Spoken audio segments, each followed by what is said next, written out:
کیا کہا نبی صلی اللہ علیہ وسلم نے؟ ذهب الظمأ وابتلت العروق وثبت الاجر انشاء اللہ، پیاس بجھ گئی، رگیں تر ہو گئی، اور انشاءاللہ ثواب پکا ہو گیا۔ دعا ہمیں کیوں سکھلائی گئی ہے؟ کہ جب ہم کسی کے گھر افطار کر کے آ جائیں، ان کو دعا دے کر آئیں۔ خاص دعا سکھلائی گئی ہے، وہ دعا کیا ہے؟ سنن ابی داؤد کتاب الاتمہ، کتاب نمبر 26، حدیث نمبر 3854۔ نبی صلی اللہ علیہ وسلم نے ارشاد فرمایا کہ آدمی جب کسی کے یہاں افطار کرے تو یہ دعا پڑھ کے آئے: افطر عندکم الصائمون واکل طعامکم الابرار وصلت علیکم الملائکہ۔ تمہارے پاس روزہ داروں نے افطار کیا ہے اور تمہارا کھانا نیک لوگوں نے کھایا ہے، اور فرشتوں نے تمہارے لیے دعا کی ہے۔ نبی صلی اللہ علیہ وسلم نے شب قدر کی دعا سکھلائی ہے۔ سنن ترمذی کتاب الدعوات، کتاب نمبر 45، حدیث نمبر 3513۔ اللہم انک عفو کریم تحب العفو فاعف عنی۔ اے اللہ، تو معافی کو پسند کرتا ہے، تو معاف کرنے والا ہے، تو معافی کو پسند کرتا ہے، اے اللہ تو مجھے معاف فرما۔ آخر رمضان کے دنوں میں یہ دعائیں کیوں سکھلائی گئی ہیں؟ اس لیے کہ رمضان کے مہینے میں دعاؤں کی اہمیت ہے، اس لیے ہم لوگوں کو زیادہ سے زیادہ دعائیں کرنی چاہیے، اللہ تعالیٰ سے دعائیں مانگنی چاہیے۔ معمولی چیزوں کے لیے بھی ہم دعا کریں اور اللہ تعالیٰ سے مانگیں۔ یاد رکھیے، اگر ہم اور آپ اللہ سے نہیں مانگیں گے تو اللہ تعالیٰ غصہ ہوتا ہے۔ تو کیا ہم اور آپ چاہتے ہیں کہ اللہ تعالیٰ کو غصے میں رکھیں؟ بالکل نہیں۔ ایک حدیث میں نبی صلی اللہ علیہ وسلم نے ارشاد فرمایا، سنن ترمذی کتاب الدعوات، کتاب نمبر 45، حدیث نمبر 3373، انہ من لم یسل اللہ یغضب علیہ۔ جو اللہ تعالیٰ سے سوال نہیں کرتا، نہیں مانگتا، اللہ تعالیٰ اس کے اوپر غصہ ہوتا ہے۔ تو دعا کی بڑی اہمیت ہے۔ ہمیں اور آپ کو کم سے کم چھوٹی چھوٹی دعائیں تو ضرور یاد کرنی چاہیے۔ دنیا اور آخرت میں کامیابی کی دعا کیا ہمیں یاد ہے؟ نہیں یاد ہے تو ضرور یاد کریں۔ سورہ بقرہ، سورہ نمبر 2، آیت نمبر 201۔ ربنا آتنا فی الدنیا حسنہ وفی الآخرۃ حسنہ وقنا عذاب النار۔ اے ہمارے رب، تو ہمیں دنیا میں بھی بھلائی دے اور آخرت میں بھی بھلائی دے، اور ہمیں جہنم کے آگ سے بچا۔ یہ دعا تو ہمیں یاد کرنی ہی چاہیے، یہ دعا بار بار پڑھنی چاہیے۔ ربنا آتنا فی الدنیا حسنہ وفی الآخرۃ حسنہ وقنا عذاب النار۔ اسی طرح اگر ہم مصیبت کے وقت ہیں، اگر ہم پر مصیبت آئی ہے، ہم پریشانی میں مبتلا ہیں، تو یونس علیہ السلام کی دعا بار بار پڑھیں۔ اگر کوئی بندہ یونس علیہ السلام کی دعا کو بار بار پڑھتا ہے تو اللہ تعالیٰ اس سے پریشانی کو دور کر دیتا ہے۔ سنن ترمذی کتاب الدعوات، کتاب نمبر 45، حدیث نمبر 3505۔ فَإِنَّهُ لَمْ يَدْعُ بِهَا رَجُلٌ مُسْلِمٌ فِي شَيْءٍ قَطُّ إِلَّا اسْتَجَابَ اللَّهُ لَهُ۔ اگر کوئی مسلمان بندہ کسی بھی چیز میں اس دعا کو پڑھتا ہے اور اللہ سے مانگتا ہے تو اللہ تعالیٰ اس کی دعا کو قبول کر کے رہے گا۔ یونس علیہ السلام کی دعا یاد رکھیں، لا الہ الا انت سبحانک انی کنت من الظالمین۔ اے اللہ، تیری ذات پاک ہے، میں تو ظالموں میں سے ہوں۔ اگر بندہ اس دعا کو پڑھتا ہے اور اللہ تعالیٰ سے مدد مانگتا ہے، جس پریشانی میں مبتلا ہے اللہ تعالیٰ اس کو اس پریشانی سے نکال دے گا۔ کیوں؟ اللہ نے کہا آیت نمبر 88 میں، فَاسْتَجَبْنَا لَهُ وَنَجَّيْنَاهُ مِنَ الْغَمِّ وَكَذَلِكَ نُنْجِي الْمُؤْمِنِينَ، کہ ہم نے یونس کی بات سن لی اور ہم نے غم سے نجات دے دی۔ اگر ہم غم میں مبتلا ہیں، پریشانی میں مبتلا ہیں، تو ہمارے لیے ضروری ہے یہ دعا کو بار بار پڑھیں، لا الہ الا انت سبحانک انی کنت من الظالمین۔ تو اللہ نے کہا وَنَجَّيْنَاهُ مِنَ الْغَمِّ، ہم نے غم سے ان کو نجات دے دی، وَكَذَلِكَ نُنْجِي الْمُؤْمِنِينَ، اور اسی طریقے سے ہم مومنوں کو نجات دیتے ہیں۔ نبی صلی اللہ علیہ وسلم جب بھی زیادہ کوئی سخت معاملہ آتا تو یہ دعا پڑھتے۔ ہمیں بھی یہ دعا پڑھنی چاہیے، یا حی یا قیوم برحمتک استغیث۔ اے زندہ قائم رہنے والے اللہ، اے میرے رب، تیری رحمت کا میں وسیلہ دیتا ہوں اور تیرے رحمت کے وسیلے کے ذریعے تجھ سے فریاد کرتا ہوں۔ سنن ترمذی کتاب الدعوات، کتاب نمبر 45، حدیث نمبر 3524۔ اسی طرح دین پر ثابت قدمی کی دعا مانگنی چاہیے، وہ دعا تو ہمیں یاد ہونی چاہیے۔ نبی صلی اللہ علیہ وسلم نے ارشاد فرمایا، سنن ترمذی کتاب الدعوات، کتاب نمبر 45، حدیث نمبر 3522۔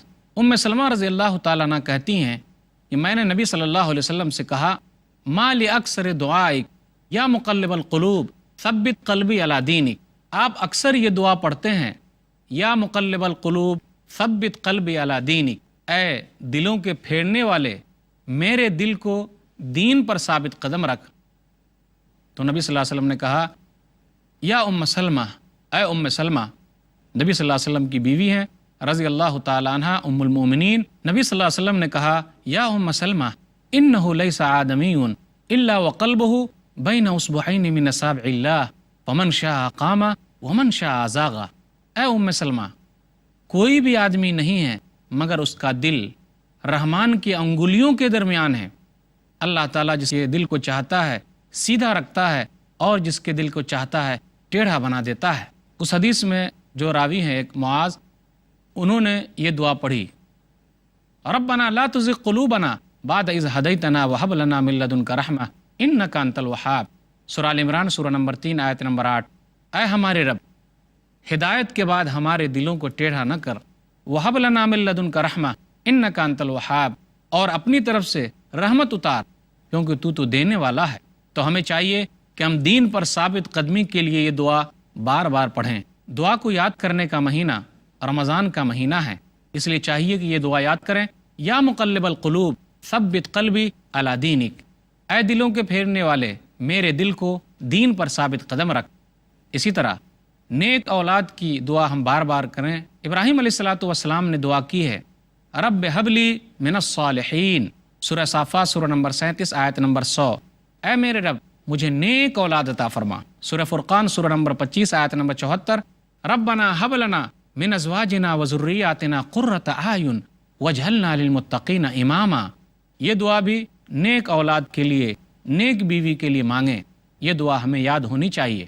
اسی طرح اپنے گناہوں سے معافی مانگنے کے لیے وہ دعا بھی بار بار پڑھیں جو آدم علیہ السلام اور حوا علیہ السلام نے پڑھی تھی۔ سورہ اعراف سورہ نمبر 7 آیت نمبر 23۔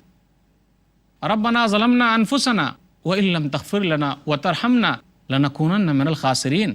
اے ہمارے رب، ہم نے اپنے نفس کے اوپر ظلم کیا ہے، اگر تو نہیں بخشے گا، معاف نہیں کرے گا، رحم نہیں کرے گا، تب تو ہم گھاٹا پانے والے میں سے ہو جائیں گے۔ ہمیں چاہیے کہ ہم چھوٹی چھوٹی دعائیں بار بار پڑھیں، اللہ سے مانگیں۔ اللہ تعالیٰ دعاؤں کو قبول کرنے والا ہے۔ اسی طرح نوکری کے سلسلے میں، روزی روٹی کے سلسلے میں اللہ سے مانگیں، یہ دعا کریں، اللہ تعالیٰ دعاؤں کو سنتا ہے۔ سورہ قصص سورہ نمبر 28 آیت نمبر 24۔ رب انی لما انزلت الی من خیر فقیر۔ اے میرے رب، اگر تو نہیں اتارے گا تب تو میں فقیر اور محتاج ہو جاؤں گا۔ تو اللہ سے مانگیے، معمولی چیز بھی مانگیے۔ اگر جوتے کے تسمے ٹوٹ گئے اللہ سے مانگیے، گھر کے اندر نمک نہیں ہے اللہ سے مانگیے، معمولی چیز بھی اللہ سے مانگا جائے۔ اللہ تعالیٰ ہر چیز کا انتظام کرنے والا ہے۔ کیوں ایسا نہیں کرتے کہ ہم اللہ سے کیوں نہیں مانگتے؟ ہمیں چاہیے کہ رمضان کے مہینے میں یہ سب دعائیں بار بار پڑھیں، یہ چھوٹی چھوٹی دعائیں یاد رکھیں۔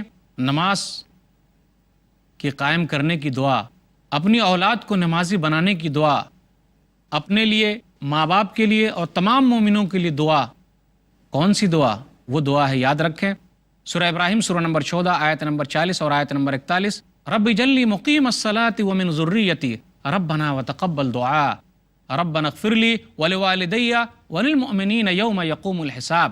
اے میرے رب، مجھے اور میری اولاد کو نمازی بنا اور ہماری دعاؤں کو سن لے، ہمیں بخش دے اور ہمارے والدین کو بخش دے اور تمام مومنوں کو حساب و کتاب کے دن بخش دے۔ چھوٹی چھوٹی دعاؤں کا اہتمام کیا جائے۔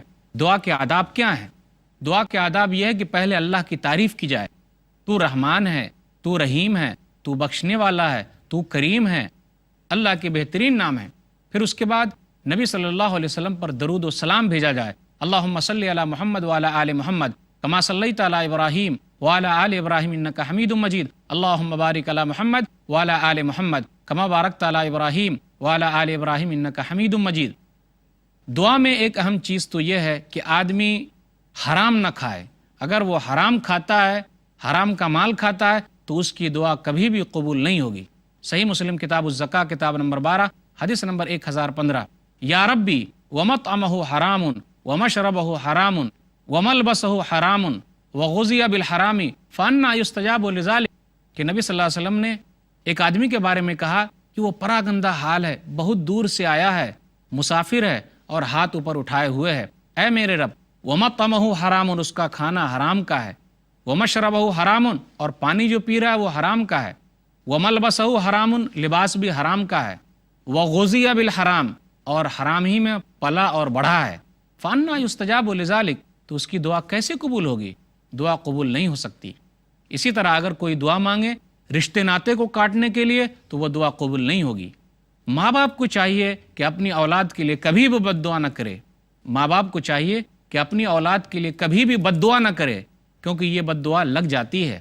تو دعا کے بارے میں نے یہ کہا کہ یہ دعا کا موسم ہے، رمضان کا مہینہ ہمیں ملا ہوا ہے، چھوٹی چھوٹی دعائیں یاد کریں، بار بار ان دعاؤں کو پڑھیں، ہو سکتا ہے کہ اللہ تعالیٰ کب دعا کو سن لے۔ اگر یہ کھانا حلال کا جائے گا تو اللہ ضرور سنے گا، وہ سننے والا ہے، اور سننے کی بھی قسمیں ہیں، فوراً قبول کرے گا یا اس کے بدلے کوئی دوسری چیز دے گا یا اس کو جمع کر کے قیامت کے دن رکھے گا، تو گھبرانے کی کوئی بات نہیں ہے۔ اس لیے کہا جاتا ہے دعا مومن کا ہتھیار ہے، جب تمام ہتھیار ختم ہو جائیں تو دعا ایک سہارا ہے کہ آدمی اسی کے ذریعے زندہ رہتا ہے۔ بہت سارے مریضوں کو آپ نے دیکھا ہوگا، تمام دوائیں فیل ہو گئی، بیکار ہو گئی، دعا کے سہارے زندہ ہیں اور اللہ تعالیٰ اس کو زندہ رکھتا ہے۔ آئیے عہد کیجئے کہ رمضان کے مہینے میں زیادہ سے زیادہ دعا کریں گے۔ اللہ تعالیٰ ہم سب کو توفیق دے، آمین۔ وآخر دعوانا الحمدللہ رب العالمین، وصلی اللہ علی نبینا محمد وآلہ وصحبہ اجمعین، والسلام علیکم ورحمۃ اللہ وبرکاتہ۔